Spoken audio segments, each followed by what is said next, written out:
In this video, I'm going to talk to you about airbrush safety.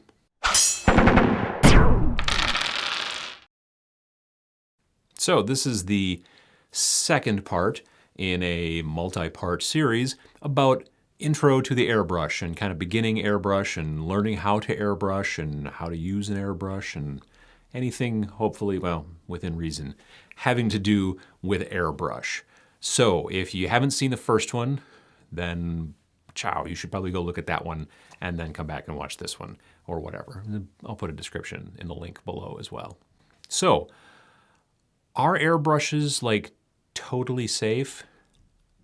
Nothing is really totally safe if you start to sit down and think about it. I mean, every kind of paint, even things that are non-toxic like most acrylics, are still, you shouldn't eat a lot of it, you know what I mean? So over time, airbrushing, if you don't take precautions, can be, in theory, detrimental to your health. So what I'm going to talk about today are some of those precautions. So basically, I'm no scientist here, I'm no airbrush scientist, but basically what's happening is when you are firing air through the airbrush, then the liquid paint is being atomized, I think that's maybe the right word, by the air going through and then the needle and I don't know, there's physics and whatnot, and then it's coming out and hitting the model, in the ways that you would like, if you're doing it right, I'm assuming.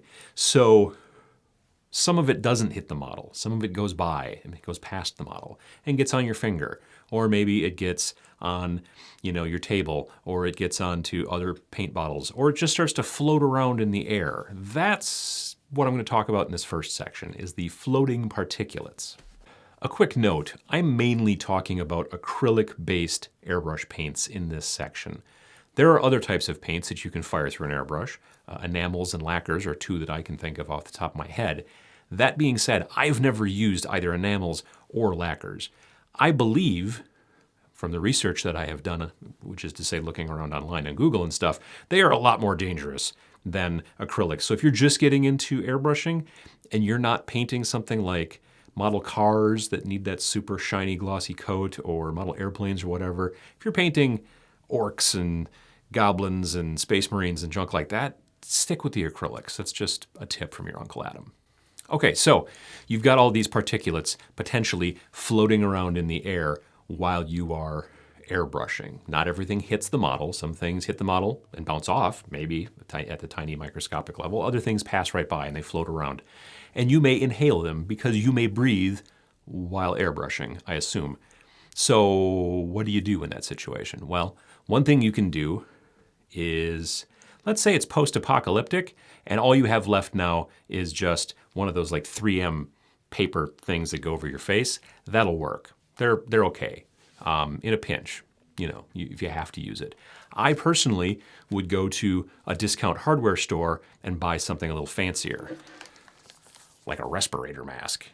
So you get these. They usually have either replaceable filters, or if they're real cheap, they're just, you throw it away once you've used it a while. But either way, I think this one cost me maybe 15 bucks at Harbor Freight.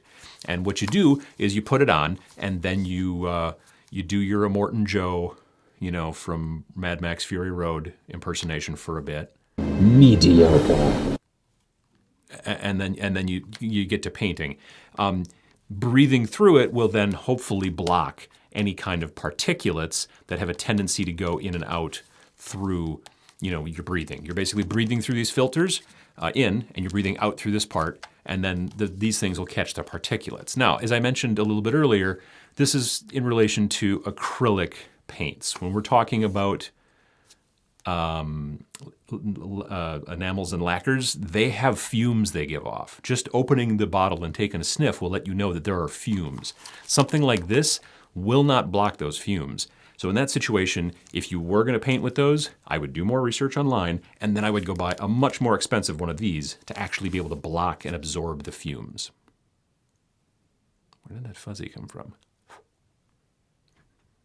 The reason that this is important is not because, the paint's not really poisonous. It's not dangerous. It's generally non-toxic acrylic. I'm not going to drink a whole bunch of it, but, it's basically generally less poisonous than definitely acrylics and lacquers. The trick is that these particles, these microscopic particles start floating around in the air, and if you're not wearing some sort of thing over your face, then they go into your lungs. And over time, just having any kind of particulate, whether it's toxic or non-toxic, just stuck in your lungs is bad. Now there's another safety concern that you have to think about when you start airbrushing, and that is being hit about the head and shoulders by your significant other, your parents, your roommates, for getting paint dust all over the living room because you've decided to airbrush in the living room. Now I airbrush downstairs in the basement. I have a little room underneath the stairs that used to be what was known as the coal bin. Back when the house was built in the 20s, there's a hatch on the side of the house and people would come by and shovel coal in, and then you would have to put the coal in the furnace to heat the furnace so you didn't die. Nowadays, we don't have to do that, and that room now just is a little tiny room that sits underneath there, and that's where I do my airbrushing. If it gets weird paint dust everywhere, nobody cares, frankly. But if you don't have a situation like that, and I bet a lot of you don't, then you're going to have to do it someplace where people will be unhappy if there's paint dust everywhere. So what can you do in those situations? You could build yourself a spray booth or a spray filter booth or a spray booth filter. There's lots of names for it, but basically it's a machine that you kind of airbrush right next to that sucks the particulates. Like as you're spraying, you're sucking the stuff directly into this filter, and then you're blowing the air, the exhaust, elsewhere, okay?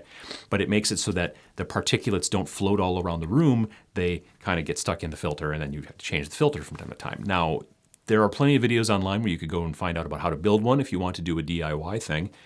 And I think that that was a lot more important before, because when I first initially, maybe 5 years ago, looked to see, well, how much is it going to cost to buy a spray booth? They were like $350. But I just did a search like an hour ago on Amazon, and I found one, which I will link here, that's $100, and it has lights in it. And it's sort of nice. I'm thinking about getting one for myself, but I don't even need one necessarily, because I, like I said, don't need to concern myself with all the paint dust everywhere, but this still might be kind of useful. So, you know, that kind of thing, sucking away these things, will also help with the potential possibility of you inhaling it, but it will also help keep your area cleaner, which, like I said, my little room in the basement, I kind of don't care. But if you were doing this in an apartment and you were concerned about getting your security deposit back, or you were doing it in your parents' house, or you were doing it with the house that you and your wife or husband might share, they may not want a fine layer of paint dust on every surface in the domicile. So in that situation, that's an important thing to look at as well. One of the last few things, like I said, acrylics are generally relatively fume-free. You may have to concern yourself with particles, but you know, there's not really much in the way of fumes.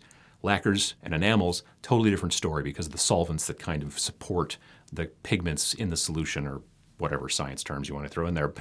But there's also cleaners that you will get to clean your airbrush. And those can be a little sketchy, even if you're using them for acrylic. Like I have a tendency to use Iwata's Airbrush Cleaner. Comes in a big squeeze bottle, and you can just pour it in there, and then you spray it out. That stuff I'm personally not super keen on inhaling either. So one thing you can do is you can buy, and you'll see a picture of it here, one of these little spray catcher things. It's like a glass jar that's got a little filter on it, and you can spray the excess paint, and when you pour a little bit of cleaner into your brush to clean it out, you spray that stuff directly into that jar.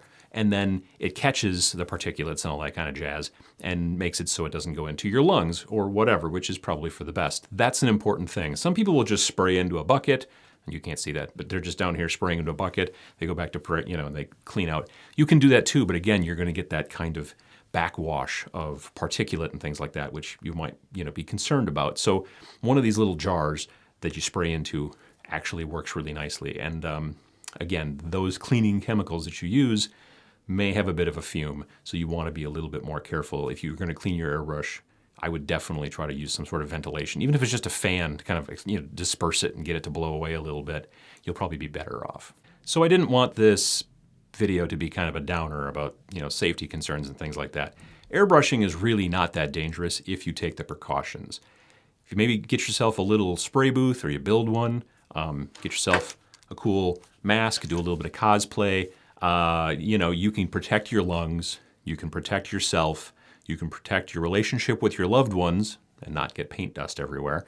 And it doesn't take a lot of work. And then you still get to use an airbrush and do better work. Because I really, honestly, since I've started using an airbrush, it's really made things better for my painting, made things easier. I can prime during the winter. I can do all kinds of fades and things and blending looking things I could never do with a brush, still can't.